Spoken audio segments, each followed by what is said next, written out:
मेरी साधना को सजीव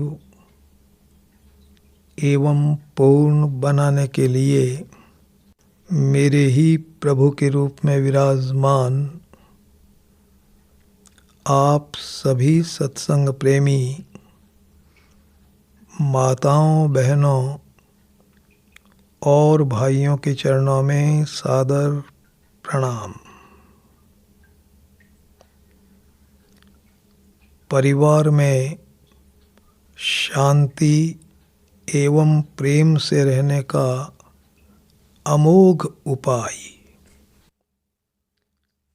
यह है आज का विषय। इस विषय पर हम लोग 2 सभाओं में चर्चा कर चुके हैं।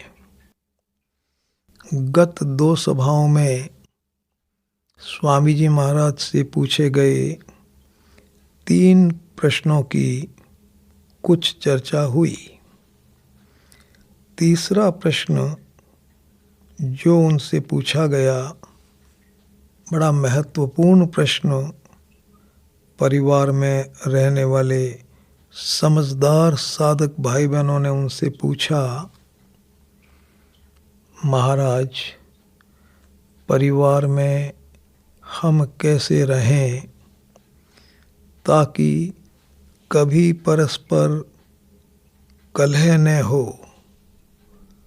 परिवार के सब पक्षों में जबरदस्त प्रेम बना रहे, परिवार में हमारी फंसावट न रहे और महाराज, परिवार में रहते रहते परमात्मा की प्राप्ति हो जाए, हम भगवान के भक्त बन जाएं, उनसे हमारा मिलन हो जाए, इसका कोई उपाय बताइए। स्वामी जी महाराज ने उपाय बताया, सेवा करो, प्रेम देओ, काम आ जाओ, बदले में कुछ मत चाहो। सेवा कहें, प्रेम कहें, काम आना कहें, भैया जी सबका लगभग समान अर्थ है। सेवा में वह ताकत है,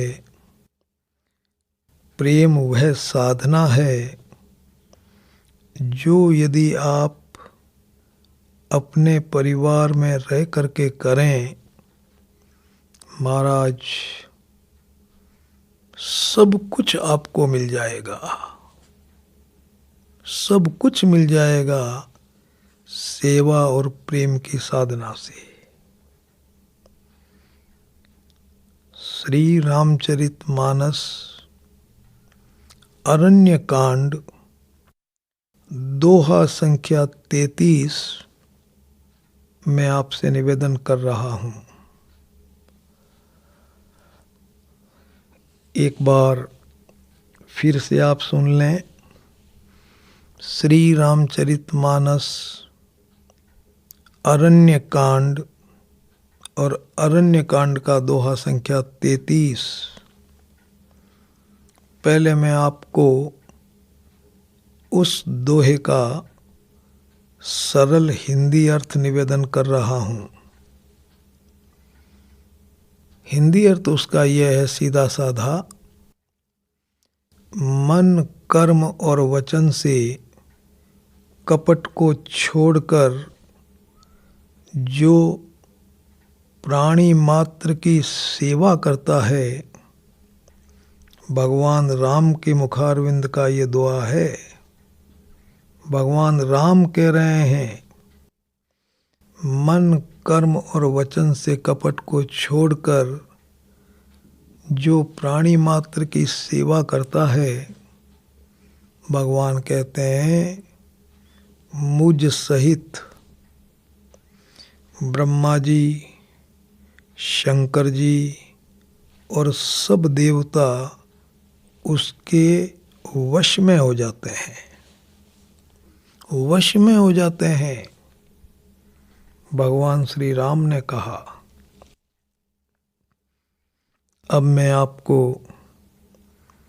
मूल दोहा निवेदन करूं।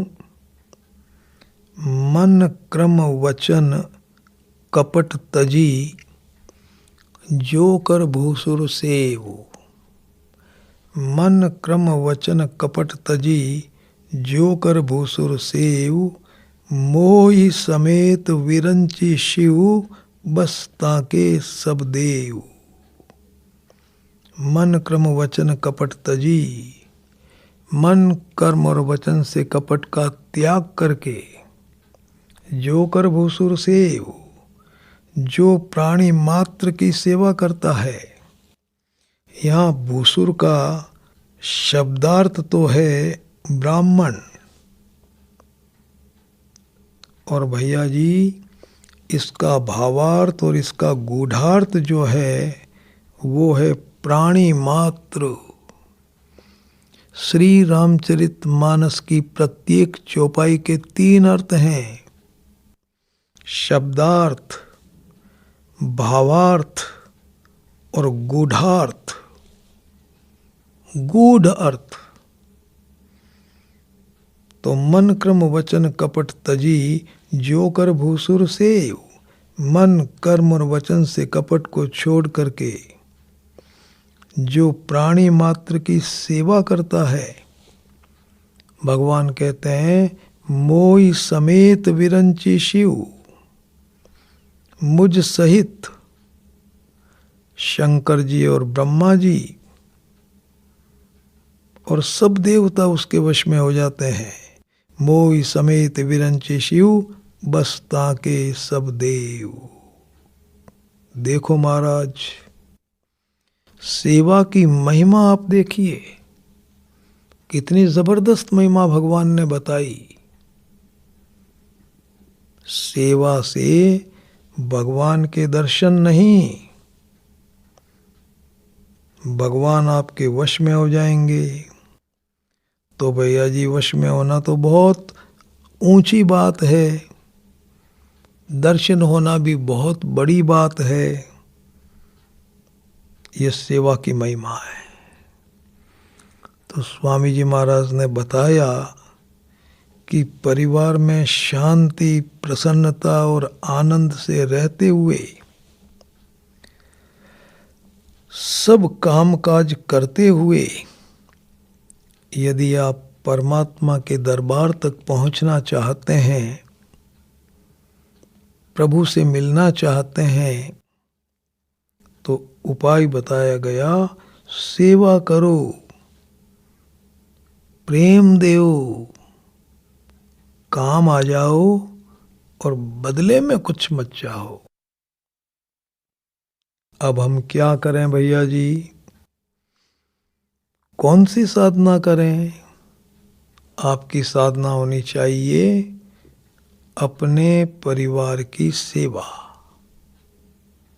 देखो, यदि आप परिवार की सेवा कर देंगे ना, तो समाज और संसार की सेवा करने की ताकत आप में अपने आप आ जाएगी। और परिवार की सेवा क्यों करनी है? इसलिए करनी है कि आप इसी परिवार में फंसे हुए हैं। फंसने का मतलब क्या? इस परिवार की प्रतिकूलता में आपको चिंता होती है। ये जो परिवार के 3 अंग बताए गए पीछे की सभाओं में, पहला अंग है परिवार का शरीर, दूसरा अंग है परिवार के नजदीक के सदस्य, और तीसरा अंग है सामान और संपत्ति। ये तीनों अंग हैं परिवार के भैया जी। तो अब हम क्या करें? सेवा करो, सेवा करो परिवार की, और बदले में कुछ मत चाहो। तो आपको करना क्या है? परिवार की सेवा करें। अभी मैं आपसे ये निवेदन कर रहा हूं कि आप अपने परिवार के जो सदस्य हैं, माता पिता पति पत्नी भाई बहन संतान, जिनके साथ आप रहते हैं, उनकी आप सेवा कैसे करेंगे। तो पहले आप ये समझ लें अच्छी तरह से कि सेवा कहते किसको हैं, ताकि आपकी साधना में आपको कोई कठिनाई न हो, आप कहीं साधना में उलझे नहीं। ठीक प्रकार से यदि आप साधना कर लेंगे ना, तो भैया जी सब कुछ आपको मिल जाएगा। सेवा की बहुत महिमा है। अब सेवा कहो, प्रेम देना कहो, काम आना कहो, इन तीनों का आप एक ही अर्थ समझना। तो सेवा का मतलब मैं आपसे निवेदन कर रहा हूं कि सेवा का मतलब क्या होता है। सेवा का मतलब होता है अपने मन में परिवार के सदस्यों को प्रसन्नता देने की भावना रखना। मन में ऐसा सोचना कि मैं अपनी पत्नी को अधिक से अधिक प्रसन्नता कैसे दूं, माँ को अधिक से अधिक प्रसन्नता कैसे दूं, पिताजी को प्रसन्नता कैसे दूं, पति को प्रसन्नता कैसे दूं, बेटे को प्रसन्नता कैसे दूं, बहन को प्रसन्नता कैसे दूं, सास को प्रसन्नता कैसे दूं, बहू को प्रसन्नता कैसे दूं। परिवार में आपके साथ में जितने भी दूसरे सदस्य रहते हैं ना, उन दूसरे सदस्यों के बारे में आपको ये सोचना है, मन में ये भावना रखनी है कि मैं इनको प्रसन्नता देऊं देऊं देऊं देऊं, इनको मैं खूब सुख दूं, सम्मान दूं, सुविधा दूं, प्रसन्नता दूं, इनके साथ अच्छे से अच्छा व्यवहार करूं ताकि इनका चित्त प्रसन्न रहेगा। तो ये जो प्रसन्नता देने की भावना रखना, भैया जी ये सेवा का एक बहुत महत्वपूर्ण अंग है। भावना रखना, प्रसन्नता कैसे दूं कैसे दूं, कैसे इनका भला हो, कैसे इनका कल्याण हो, कैसे इनको स्थायी प्रसन्नता मिले, कैसे इनको सुख पहुंचाऊं। तो इस तरह की भावना ये सेवा का भैया जी पहला अंग है। बड़ी महत्वपूर्ण बात है ये, अत्यंत महत्वपूर्ण। रामचरितमानस की एक बात सुनाऊं। सीता जी का हरण हो गया, रावण ने सीता जी का हरण कर लिया। आकाश मार्ग से जा रहा था वो, बीच में जटायु मिल गया, गीधराज जटायु, पक्षी मिल गया वो गीध। उसने रावण को ललकारा, रोका, और भैया जी रावण और जटायु का युद्ध हुआ। जटायु ने चोंचे मार मार करके रावण को घायल कर दिया।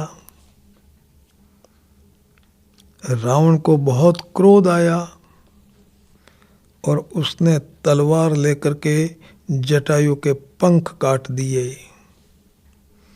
जटायु नीचे गिर गया और रावण चला गया सीता जी को लेकर के। अब आप देखो जटायु की साधना। जटायु के मन में केवल ये बात थी कि मैं राम जी को ज़्यादा से ज़्यादा प्रसन्नता कैसे दूं। सीता जी का तो हरण हो गया, अब कैसे दूं। तो मन में एक बात थी कि राम जी यदि मुझे मिल जाएं तो मैं उनको कम से कम ये सूचना दे दूं कि सीता जी को रावण ले गया है चुरा करके। तो खोज करने में उनको मदद मिल जाएगी, एक दिशा मिल जाएगी, पता चल जाएगा। भगवान से प्रार्थना करने लगा कि हे परमात्मा, आप मेरे प्राणों को तब तक रख देना जब तक मैं ये सूचना राम जी को नहीं दे दूं। मन में था भैया जी, मन में प्रसन्नता देने का भाव, और बेचारे के बड़ा दर्द हो रहा था, पंख काट दिए, कोई इलाज नहीं, खून बह रहा है, फिर भी मन में ये है राम आ जाएं, मुझे मिल जाएं तो मैं ये सूचना दे दूं। देखो, मन में ये बात नहीं थी कि राम आ जाएं और सबसे पहले मेरा इलाज करें, खून बह रहा है, मुझे कुछ दवा देवें, मेरा दर्द मिटाएं, ऐसा कुछ भी नहीं। मन में ये जबरदस्त भावना कि मैं सूचना दे दूं। राम और लक्ष्मण सीता जी की खोज करते करते आए, देखा तो जटायु पड़ा हुआ है। राम जी नजदीक गए, जटायु को स्पर्श किया, महाराज स्पर्श करते ही दर्द मिट गया। फिर भगवान ने पूछा, भाई ये तुम्हारे क्या हो गया? तो चाहता तो वो ये था कि मैं तत्काल सूचना दूं, लेकिन भगवान ने पूछ लिया प्रश्न, तो जटायु ने जवाब दिया। प्रश्न का जवाब देना ही चाहिए, ये तो एक प्रकार का आदर है। बोला, नाथ दशानन यह गति कीनी, मेरी ये गति, ये दुर्दशा उस दशानन ने की है, रावण ने की है। बस इसके बाद में वो आगे कुछ नहीं बोला, फिर सीधा ही उसने अपने मन की बात को कह दिया। मन में था ना कि मैं सूचना दूं, नाथ दशानन यह गति कीनी, तेहि खल जनक सुता हर लीनी। सीधा सूचना दे दिया कि प्रभु उसी ने सीता जी का हरण किया है। तेहि खल, उस मूर्ख ने जनक सुता का हरण किया है। तेहि खल जनक सुता हर लीनी। अब जटायु के प्राण निकल रहे थे महाराज। मन में आया कि 2-4 सांस यदि मेरे को और मिल जाएं तो मैं भगवान को ये भी बता दूं कि वो गया किस तरफ है सीता जी को लेकर के, तो और सुविधा हो जाएगी उनको। तो देखो महाराज, बोला, नाथ दशानन यह गति कीनी, तेहि खल जनक सुता हर लीनी, ले दक्षिण दिशि गयाऊं गुसाई। दक्षिण दिशा में गया है वो, ये भी बता दिया कि वो दक्षिण दिशा में गया है। और फिर मन में आया कि 2-4 सांस मुझे और मिल जाए, प्राण रह जाए 10-20 सेकंड के लिए, तो मैं ये भी बता दूं कि सीता जी की हालत क्या थी। महाराज आगे बता दिया, तेहि खल जनक सुता हर लीनी, ले दक्षिण दिशि गयाऊं गुसाई। फिर बोला, विलपति अति कुररी की नाई। वो बहुत विलाप कर रही थी आपकी सीता, बहुत दुख में थी प्रभु। बस भैया जी, मन का भाव पूरा हो गया जटायु का, हित भाव, प्रसन्नता देने का भाव पूरा हो गया। और उसके बाद बोला कि प्रभु बस अब मुझे आज्ञा दे दो, अब मुझे आज्ञा दे दो, मैं अब जाना चाहता हूं, इस शरीर को छोड़ना चाहता हूं। तेहि खल जनक सुता हर लीनी, ले दक्षिण दिशि गयों गुसाई, विलपति अति कुररी की नाई। बोला, दरस लागी प्रभु राखें प्राणा। आपके दर्शन के लिए ही मैंने तो इन प्राणों को रखा था। चलन चहत अब कृपा निधाना। अब ये प्राण निकलना चाहते हैं, चलना चाहते हैं, प्रभु मुझे आज्ञा दो। राम जी ने जटायु के सेवा का भाव देखा महाराज, गदगद हो गए और क्या बोले। राम जी ने कहा कि हे भाई प्राणों को रखो। राम कहा तन राख्यूं ताता। भाई बना लिया महाराज, तत्काल भाई बना लिया। राम कहा तन राख्यूं ताता, तन को रखो, शरीर को रखो।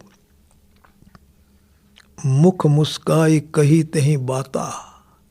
जटायु ने भैया जी मुस्करा करके कहा, क्या बात कही। जाकर नाम मरत मुख आवा, अधमेव मुकुत होई श्रुति गावा।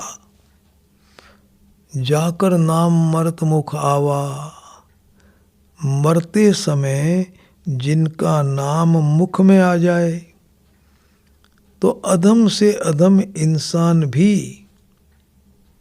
भैया जी उसका कल्याण हो जाता है, मुक्त हो जाता है वो, ऐसा श्रुतियों में बताया गया। जाकर नाम मरथ मुख आवा, अधमेव मुकुत होई श्रुति गावा।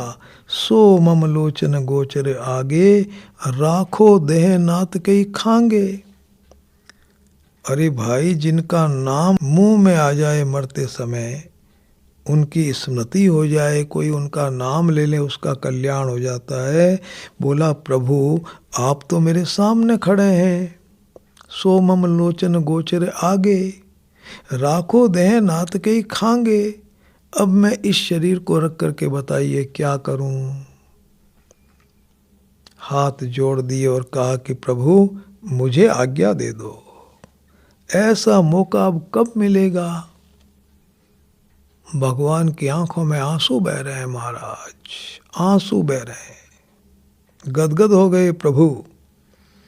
और जटायु को कहा कि जटायु तुम जाना ही चाहते हो भाई तो जाओ, आज्ञा दे दी जाने की। और जैसे ही भगवान ने कहा जाओ, जटायु को अनुभव हुआ कि भगवान ने जटायु को वो धाम दिया महाराज, ऐसा उच्च कोटि का धाम दिया जहां करोड़ों जन्मों की तपस्या के बाद भी कोई आदमी पहुंचता नहीं है। ऐसा दिव्य धाम दिया। तो जब जटायु को यह अनुभव हुआ कि भगवान ने मुझे कितनी ऊंची गति दी, कितने ऊंचे धाम में भेजा, तो जटायु के मुंह से निकल गया। ये जो बात मैं आपसे निवेदन कर रहा हूं ना, अब ये आपको रामचरितमानस में लिखी हुई नहीं मिलेगी भैया जी। भगवान की सारी लीलाओं को कागजों में नहीं लिखा जा सकता, लेकिन ये बात हुई थी। आप कहेंगे कि क्या पता, आगे की जो चौपाइयाँ हैं ना, इन चौपाइयों को गंभीरता से पढ़ने से ये पता चलता है कि राम जी में और जटायु में ये बातचीत हुई थी। लिखा नहीं गया उनको, कहाँ तक लिखी जाए भगवान की लीलाएं अपार असीम अनंत। तो भैया जी जटायु ने कहना शुरू कर दिया कि प्रभु आपकी जय हो, आपकी जय हो, बड़ी कृपा, बड़ी कृपा, बड़ी कृपा। कितनी कृपा आपने मेरे पे की, मैंने कोई साधना नहीं की और फिर भी इतना ऊंचा धाम प्रभु आपने मुझे दिया। आपकी अत्यंत कृपा, अत्यंत कृपा। जटायु पैरों में गिर गया। भैया जी भगवान ने कहा कि जटायु भैया मेरी कोई कृपा नहीं, मैंने कोई कृपा ही नहीं की तुम्हारे पे। अब जटायु कह रहा नहीं, आपकी कृपा से, आपकी कृपा से, आपने कृपा की। भगवान की आंखों में आंसू आ गए। देखो मन में सोचा भगवान ने कि मैंने तो कोई कृपा की ही नहीं, और फिर भी ये इतनी कृपा मान रहा है। जल भरी नयन कहें रघुराई। आगे की चौपाई बड़ी जोरदार है। जल भरी नयन कहें रघुराई। गदगद हो गए, आंखों में आंसू बहने लग गए और भगवान ने कहा कि जटायु भैया मैंने कोई कृपा नहीं की। जटायु ने कहा कि महाराज आपने कृपा नहीं की तो बताइए फिर ये इतनी ऊंची गति मुझे कैसे मिल गई बिना आपकी कृपा के। तो भगवान ने उसका रहस्य खोला। जल भरी नयन कहे रघुराई, तात कर्म निज ते गति पाई। अरे जटायु तुमने अपने कर्मों से भैया मेरे इतनी ऊंची गति को पाया है, मैंने कोई कृपा नहीं की। तब फिर जटायु ने कहा कि प्रभु मैं मांस खाने वाला एक पक्षी और मैंने कोई साधना ही नहीं की आज तक, ऐसा कोई कर्म किया ही नहीं, कोई साधना ही नहीं की। और आप कहते हैं कि तात कर्म निजते गति पाई, अपने कर्मों से तुमने ये गति पाई। तो बताइए ना मैंने कौन सा कर्म किया, कोई काम ही नहीं किया मैंने ऐसा। एक बात जरूर है कि यदि मैं आपकी सीता को बचा लेता तब तो मैं सोचता कि मैंने एक काम तो इस जिंदगी में सेवा का कर दिया। लेकिन प्रभु मैं क्या बताऊं, मैं सीता जी को बचा नहीं पाया। बहुत कोशिश की बचाने की, लेकिन मैं बचा नहीं पाया। मैं आपकी ये सेवा भी नहीं कर सका। जटायु की आंखों में आंसू बहने लग गए। राम जी गदगद हो गए, जटायु को गोद में बिठाया और कहा कि जटायु एक बात बताओ, तुम सीता को बचा नहीं पाए, लेकिन तुम्हारे मन में ये बात थी कि नहीं थी कि मैं सीता को बचाऊं बचाऊं बचाऊं, ऐसा तुम्हारे मन में था कि नहीं ये बताओ। जटायु ने कहा कि महाराज मन को आप अच्छी तरह से जानते हैं, मैं आपसे निवेदन करूं कि मेरे मन में तो जबरदस्त भावना थी, यदि वो दुष्ट दशानन मेरे पंख नहीं काटता ना तो मैं प्राण देकर भी आपकी सीता को बचाता। क्या करूं, उसने मेरे पंख काट दिए, मैं बचा नहीं पाया, बचा नहीं पाया। भगवान ने कहा कि जटायु भैया मैं ये नहीं देखता हूं कि तुम कितनी सेवा कर पाए, कितना काम कर पाए, मैं तो ये देखता हूं कि तुम्हारे मन में सेवा का भाव था कि नहीं था। अरे मन में तो भाव था ना, बचा लूं बचा लूं बचा लूं, महाराज मन में तो था। तब भगवान ने फिर साधना का हम लोगों के लिए पिटारा खोल दिया महाराज, रहस्य बता दिया।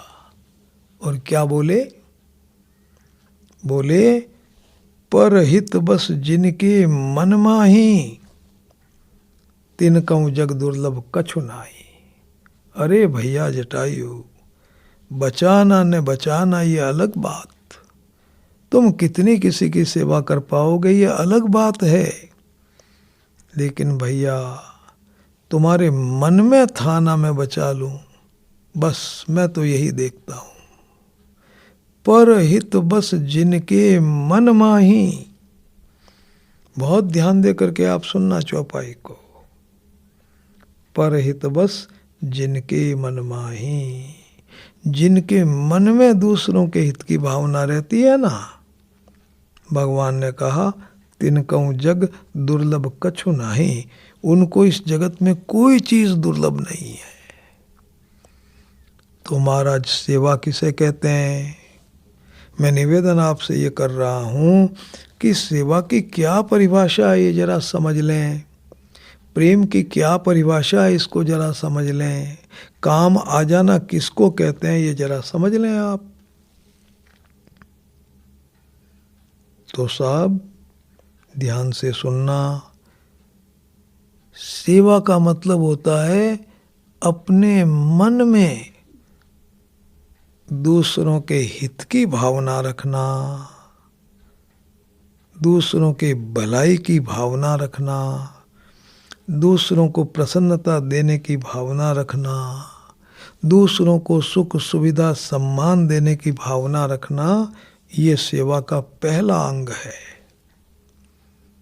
मन में तो आप रख ही सकते हैं, मेरे परिवार के सदस्यों को अधिक से अधिक सुख सुविधा प्रेम प्रसन्नता आनंद मैं कैसे दूं, कैसे इनका मैं हित करूं, मन में सोच सकते हैं। बहुत बड़ी बात है, बहुत बड़ी साधना है। पर हित बस जिनके मन माही, तिनकऊ जगत दुर्लभ कछु नाई। एक बात हो गई। सेवा का दूसरा अंग है, दूसरी चीज है सेवा के बारे में, जितनी प्रसन्नता आप दे सकते हैं उतनी देवें। आपके मन में तो है ही कि मैं परिवार के लोगों को प्रसन्नता दूं दूं दूं दूं, और जहां आपको मौका मिला, आपके पिताजी ने कहा कि बेटा एक गिलास पानी पिला दो, मन में भाव है कि मैं पिताजी को प्रसन्नता दूं, मौका मिला तत्काल आपने प्रेम से पानी पिला दिया। पत्नी ने कहा कि मुझे जरा 100 रुपये दे दो, तत्काल आपने 100 रुपये दे दिया। तो प्रसन्नता देने की भावना रखना और मौका मिलते ही प्रसन्नता दे देना। जब आप प्रसन्नता देवें ना, उस समय 2 बातों का ध्यान रखना। पहली बात, जितनी आप में ताकत है उस हिसाब से ही प्रसन्नता देवें। ताकत ही नहीं है तो फिर आप प्रसन्नता कैसे देंगे।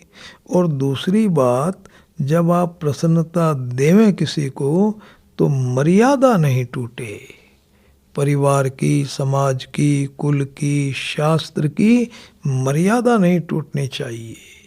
बस भैया जी, मौका मिले प्रसन्नता दे दें, ये हो गई दूसरी बात।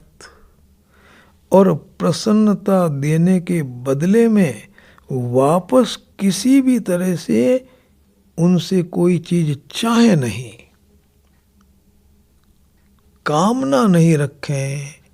ऐसा नहीं सोचें कि भाई मैंने इनको प्रसन्नता दी है तो इनको भी वापस जरूरत पड़ने पर मुझे प्रसन्नता देना चाहिए, ऐसा नहीं सोचें।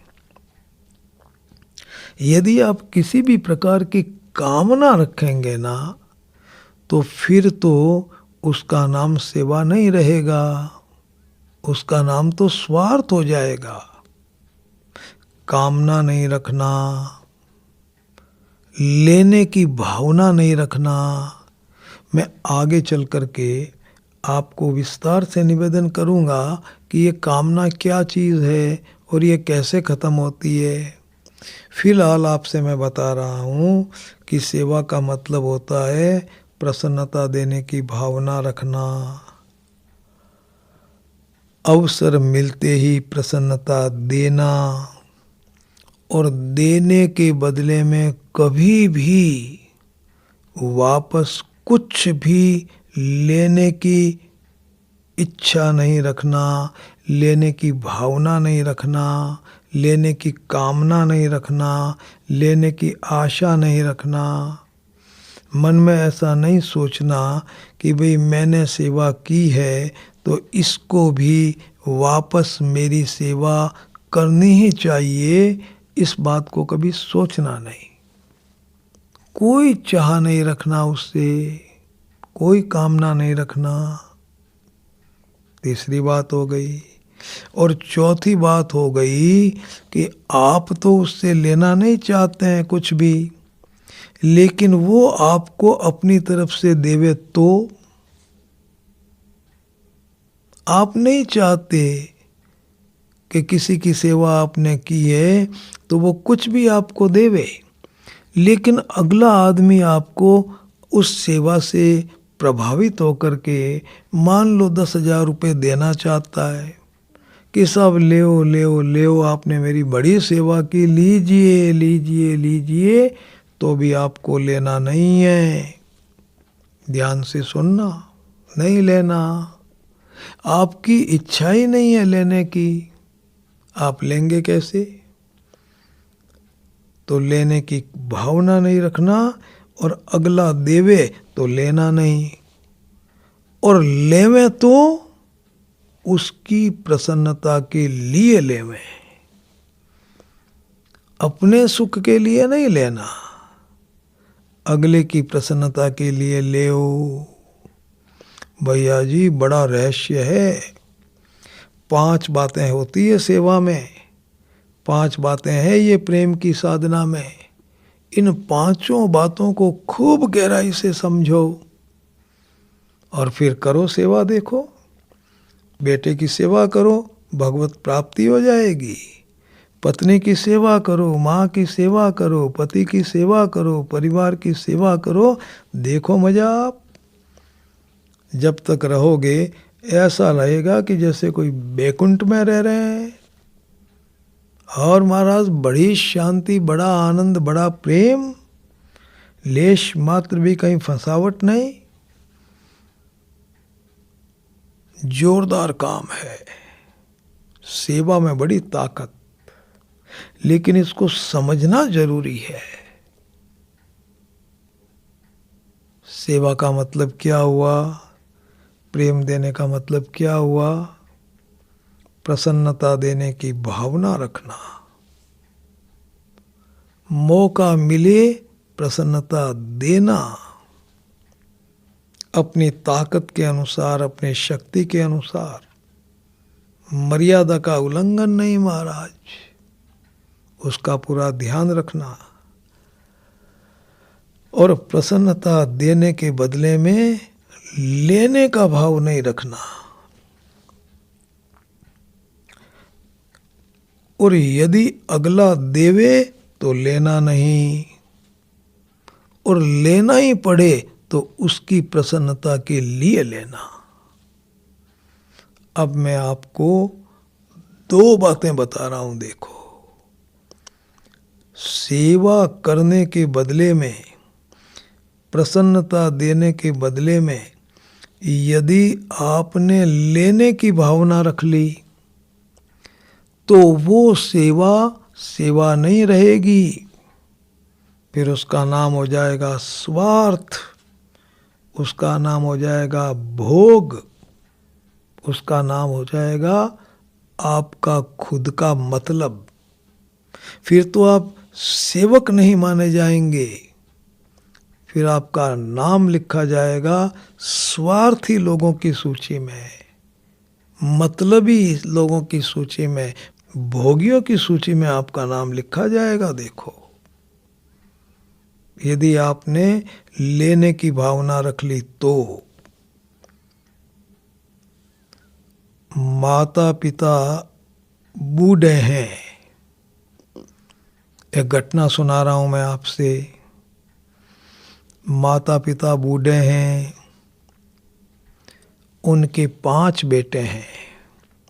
माता पिता के पास 5 लाख रुपए हैं, बेटों को जानकारी नहीं है। दिवाली का 1 महीना घट रहा है। माता पिता के मन में आया कि अब इन रुपयों को बच्चों को बता दिया जाए, ये जो रुपए हैं ना, इनकी जानकारी दे दी जाए बच्चों को। तो भैया जी उनको बुलाया गया। बुला करके माता पिता ने कहा कि देखो भैया, हमारे पास 5 लाख रुपए हैं, दिवाली का 1 महीना बाकी है, अब तक तो हमने इन रुपयों को तुमसे छिपाए रखा। अब हमारे मन में यह है कि दिवाली के दिन आप 5 को 1-1 लाख रुपया हम दे देंगे। माता पिता ने कह दिया। सभी लड़के बहुत प्रसन्न हुए, चले गए। अब जो सबसे बड़ा लड़का था ना, उसके मन में थोड़ा सा ये स्वार्थ पैदा हो गया। उसने सोचा कि कोई ऐसा उपाय हो कि ये 5 लाख रुपए मेरे को अकेले को मिल जाए। किसी अच्छे व्यक्ति से पूछा, उपाय भी जोरदार बता दिया। बोले भैया ऐसा जोरदार उपाय बताता हूँ कि देखो तुम्हारा नाम हो जाएगा दूर दूर तक और रुपए अपने आप तुम्हें मिल जाएंगे, मांगने की ज़रूरत ही नहीं पड़ेगी। और उपाय क्या बताया? उपाय ये बताया कि माता पिता अभी रहते हैं छोटे भाई के पास, तुम उनको अपने घर पे लाओ और लाने के पहले अपनी पत्नी और बच्चों के साथ में बैठ करके अच्छी तरह से बात कर लो। और क्या बात करना है कि मैं माता पिता को घर लेके आ रहा हूँ, 1 महीने तक इनकी भरपूर सेवा करनी है, ज़बरदस्त प्रसन्नता देना है इनको सब प्रकार से। और क्यों देना है बता देना कि वो 5 लाख रुपए अपने आप दिवाली के दिन मेरे को अकेले को मिल जाएंगे, बता देना पहले। और फिर देखो करो माता पिता की सेवा, 5 लाख रुपए तुम्हें मिल जाएंगे, नाम हो जाएगा तुम्हारा शहर में। जच गई महाराज बात। उस बड़े लड़के ने अपने परिवार को बिठाया, दरवाजे बंद किए, सारी योजना बना ली। माता पिता को बहुत निवेदन करके छोटे भाई के यहाँ से अपने घर पे लेके आ गया और पूरा की पूरा परिवार महाराज जबरदस्त सेवा में जुट गया। सवेरे गर्म पानी से स्नान करवाना, दूध देना, चाय देना, पैर दबाना, मालिश करना, कार में बिठा करके मंदिर ले जाना, क्यों पूछो जबरदस्त सेवा। देखो महाराज 10-15 दिन में गांव में नाम हो गया। ऐसी जोरदार सेवा तो श्रवण कुमार ने भी नहीं की अपने माता पिता की। और माता पिता भी इतने प्रसन्न हो गए, क्या हमको भगवान ने पुत्र रत्न दिया है, कितनी जबरदस्त सेवा है। चारों तरफ नाम हो गया महाराज। माता पिता भी बहुत प्रसन्न हो गए। 27 दिन बीत गए, 3 दिन बाकी रहे केवल दिवाली के। उस बड़े लड़के को थोड़ा काम आ गया, व्यापार का काम आ गया, कहीं बाहर जाने का। तो अपने परिवार वालों को कहा कि देखो भैया मैं जा रहा हूँ बाहर, 3 दिन की बात है, सेवा में कोई कमी नहीं रखना, मैं आ ही जाऊँगा दिवाली के दिन, तो सेवा में कमी नहीं रखना। देखो तुम लोग सावधानी से काम करना, 5 लाख रुपए की बात है ये। समझा करके चला गया। परिवार वालों ने कह दिया कि हम खूब सेवा कर देंगे, आप चिंता मत करो। वो तो भैया जी गया और उसी दिन शाम को माता पिता के मन में एक बात आ गई। मन में ये बात आई कि देखो ये हमारा पुत्र जो है वो कितना अच्छा है, ये तो श्रवण कुमार से भी बढ़कर है, कितनी आज्ञा का पालन, कितनी सेवा, क्या जबरदस्त बात। इसको पूछने की जरूरत ही नहीं है, क्या पूछना है, हमारा बड़ा पुत्र है, बहुत संपन्न है, सेवा भावी है, पूछने की कोई जरूरत नहीं। महाराज माता पिता ने चारों बेटों को बुलाया और उनको 1.25 लाख रुपया दे करके विदा कर दिया, ये सोचते हुए कि ये बड़े वाला जो पुत्र है ये तो बहुत संपन्न है और पूछने की ज़रूरत इसलिए नहीं है कि ये तो हमारी बहुत सेवा करता है, प्रेम देता है, सम्मान देता है। लड़कों ने माता पिता के दिए हुए रुपए ले लिए, घर चले गए, किसी को कुछ पता चला ही नहीं। और इधर महाराज 2 दिन बीत गए, तीसरे दिन वो बड़े भाई साहब आ ही गए, सबसे बड़े पुत्र आते ही पूछा सेवा अच्छी तरह से हो रही है? बोले खूब अच्छी तरह से हो रही है। शाम पड़ गई, सोचा कि अब पिताजी 5 लाख रुपए देंगे, अब वो चर्चा ही नहीं करे। तो धीरे से उसने पूछ लिया कि पिताजी आज आप 5 लाख रुपए देने वाले थे? तो पिताजी ने कहा कि बेटा देखो भैया, ऐसा है कि तुम हमारे सबसे बड़े पुत्र हो और तुम इतने सेवा भावी, इतना प्रेम देने वाले हमको कि भैया देखो हमने तो तुम्हें पूछने की ज़रूरत समझी नहीं, और तुम गए थे ना तो उसी दिन हमने तो वो 5 लाख रुपए तुम्हारे चारों छोटे भाइयों में बांट दिए, और तुम्हारी ज़रूरत पूछने की इसलिए हमने नहीं समझी कि भाई तुम तो आपत्ति करोगे ही नहीं। महाराज जैसे ही उसने सुना कि बांट दिए, अब जरा सोचो कि वो सेवा चालू रहेगी कि बंद हो जाएगी? आपको कहना ही पड़ेगा कि सेवा बंद हो जाएगी। दूसरी बात ये सोचो कि वो सेवा थी या 5 लाख रुपयों को लेने का इंतजाम था? ये क्या था बताओ? अरे वो तो 5 लाख रुपए लेने का एक तरीका था, एक इंतजाम था, वो सेवा थी ही नहीं। और इसके और आगे चलो भैया जी, ये माता पिता की सेवा थी या 5 लाख रुपयों को हड़पने का षड्यंत्र था? क्या था? आपको कहना पड़ेगा कि ये षड्यंत्र था, एक धोखा था। यदि वो माता पिता को पहले बता देता कि देखो पिताजी और माताजी, मैं आपको 1 महीना रखूंगा और 5 लाख रुपए मुझे अकेले को देने पड़ेंगे, पहले कह देता, तो माता पिता सोचते कि भाई जाएं कि नहीं जाएं, लेकिन उनको बताया नहीं, अपने मन में इस बात को रखा और महाराज घर लेकर के आ गया। तो ये तो उसने एक तरह से धोखा कर दिया माता पिता के साथ में। ये माता पिता की सेवा नहीं थी, ये माता पिता के 5 लाख रुपयों को हड़पने का एक षड्यंत्र था।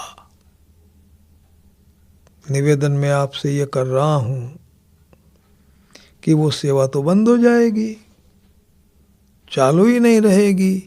और बंद क्या हो जाएगी साहब? वो लड़का अपने माता पिता से लड़ाई करेगा। सेवा करने वाला कभी लड़ता है? वो लड़ाई करेगा। वो कहेगा कि आपने मेरे हिस्से के 5 लाख रुपए में से जो मेरा हिस्सा है वो मेरे भाइयों को क्यों दिया? माता पिता कहेंगे कि भाई हमको जच गया, हमने दे दिया, अब क्या करना है? बोले करना कुछ नहीं है, 1 लाख रुपए तो मेरे हिस्से के दो और 20,000 रुपये आप पे लग गए इन 30 दिनों में, वो दो। 1 लाख और 20,000 रुपये यहाँ रखो और इस घर से आप बाहर निकलो। ये होगा महाराज उसका। तो लेने का भाव जो रखता है ना भैया जी, वो तो सेवा कर ही नहीं सकता। वो तो एक प्रकार से अपना स्वार्थ सिद्ध करता है, ये सेवा है ही नहीं। अरे आप कुत्ते को रोटी देते हैं और मन में सोचते हैं कि भाई अगले जन्म में हमको 1 रोटी के बदले में 100 रोटी मिलेगी, 100 रोटी मिलेगी।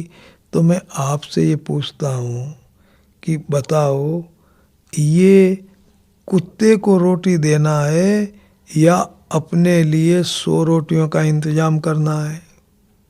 आप इसको क्या कहेंगे जरा सोचो तो। ये कुत्ते को रोटी देना हुआ या अपनी रोटियों का इंतजाम करना हुआ? इसको हम लोग कहा करते हैं देने के रूप में लेना, ये दिखता तो है देना और छिपा हुआ है इसमें लेना, तो भैया जी ये सेवा नहीं हुई। यदि आप जिसकी सेवा करते हैं, जिसको प्रसन्नता देते हैं, उससे कुछ भी लेना चाहते हैं, पत्नी की आप सेवा करते हैं और मन में सोचते हैं कि ये मेरे अनुकूल चले,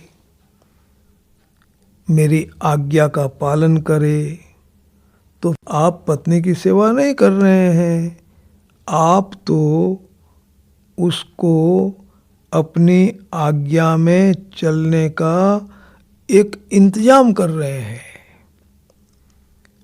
शरणानंद जी महाराज को किसी ने कहा कि महाराज मैं अपने पत्नी की बहुत सेवा करता हूँ, बहुत सेवा करता हूँ। तो उन्होंने कहा कि यदि तुम्हारी पत्नी तुम्हारे प्रतिकूल चले, तुमको दुख दे, तो तुम सेवा करोगे कि नहीं करोगे? कि महाराज फिर तो नहीं करूँगा, फिर क्यों करूँगा सेवा? तो उन्होंने कहा कि भैया इस बात को भूल जाओ कि मैं पत्नी की सेवा कर रहा हूँ, तुम तो पत्नी मुझे दुख नहीं दे इस बात का एक इंतजाम कर रहे हो अपने लिए, ये तो सेवा है ही नहीं। आप कुछ भी चाहते हैं उससे जिसकी आप सेवा करते हैं, तो भैया जी इसका नाम तो सेवा रहेगा ही नहीं, इसका नाम स्वार्थ हो जाएगा, भोग हो जाएगा। तो सेवा में जिसकी सेवा करते हैं ना, उससे कुछ भी लेने की भावना नहीं रहनी चाहिए, बिल्कुल नहीं, बिल्कुल नहीं, बिल्कुल नहीं। लेने की भावना रख करके आप किसी की सेवा कर ही नहीं सकते। उससे लेने की भावना नहीं रहे, दूसरों से भी लेने की भावना नहीं रहे, समाज और संसार से लेने की भावना नहीं रहे, और संसार के मालिक भगवान से भी लेने की भावना नहीं रहे। जहां लेने का भाव आ गया ना किसी से भी, अरे महाराज वो तो सेवा रहेगी नहीं, उसका खराब नाम तो है स्वार्थ, भोग, और अच्छा नाम आप चाहें तो उसका रख सकते हैं शुभ कार्य। आप अच्छा कार्य कर रहे हैं केवल, वो सेवा नहीं है। सेवा में और शुभ कार्य में यही अंतर है कि शुभ कार्य में व्यक्ति सोचता है मैं कर रहा हूँ, चीज मेरी है, जिसके द्वारा मैं सेवा कर रहा हूँ वो मेरी चीज है और मुझे इसका फल मिलना चाहिए, चाहता है वापस कुछ, इसको शुभ कार्य कहते हैं। और सेवा में भैया जी उसके मन में ये रहती है कि मैं कुछ नहीं कर रहा हूँ, जिसके द्वारा वो सेवा करता है वो उसको अपनी चीज ही नहीं मानता, वो सोचता है कि ये तो इसी की चीज है और मैं इसकी चीज इसको ही दे रहा हूँ, कुछ भी लेने का भाव नहीं, कोई फल की इच्छा नहीं, कोई कामना नहीं। कामना रखने के बाद तो सेवा होती ही नहीं। रहीम जी दान दे रहे थे, दान, रहीम जी, तो उनका सिर एकदम से ऐसे जमीन में गड़ा हुआ, जमीन में गड़ा हुआ, आंखें जमीन में गड़ी हुई, जैसे कोई बहुत ही शर्म आ रही हो, बहुत बड़ा अपराध कर रहे हो। लोगों ने देखा कि क्या बात है, इतना अच्छा काम कर रहे हैं और जमीन में गड़ा हुआ है इनका सिर और आंखें।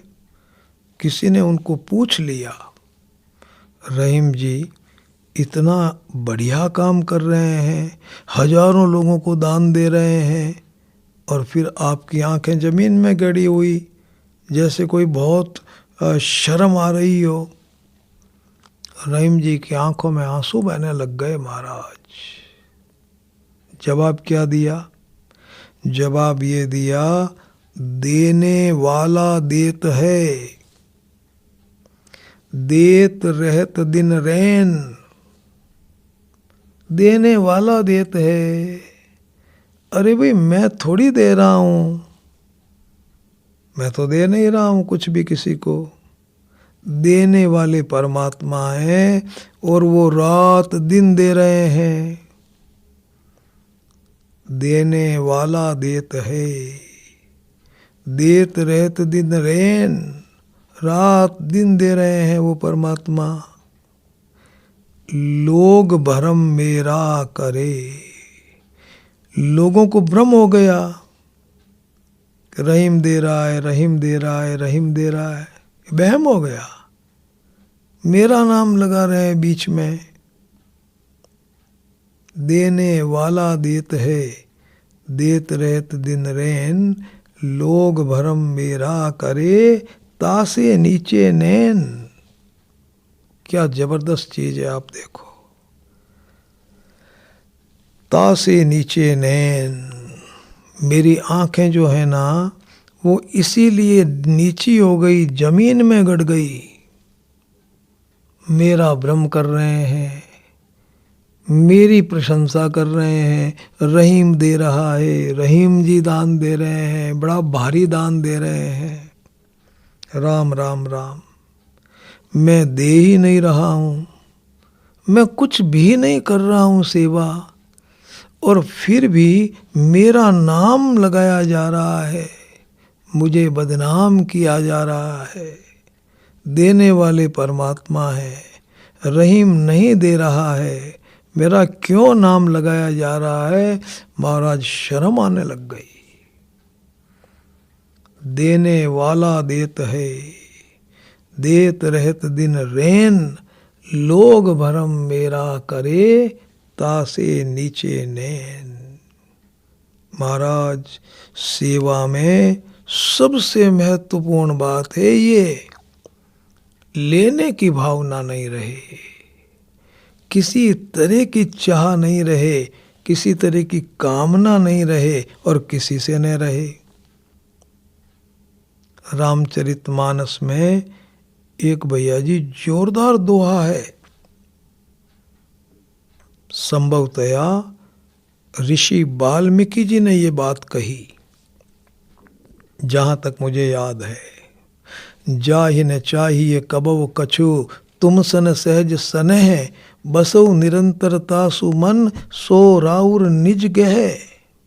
भगवान को कहा, जिसको कुछ नहीं चाहिए, कभी नहीं चाहिए, जाहि न चाहिए कबव कछु, तुम सन सहज सनेह, वही आपके साथ में वास्तविक प्रेम कर सकता है। और ऐसे व्यक्ति का हृदय ही आपका निज घर है, वहां जाकर के आप रहें। जाहि न चाहिए कबव कछु, तुम सन सहज सनेह। बसो निरंतरता सुमन, सो राउर निज गह।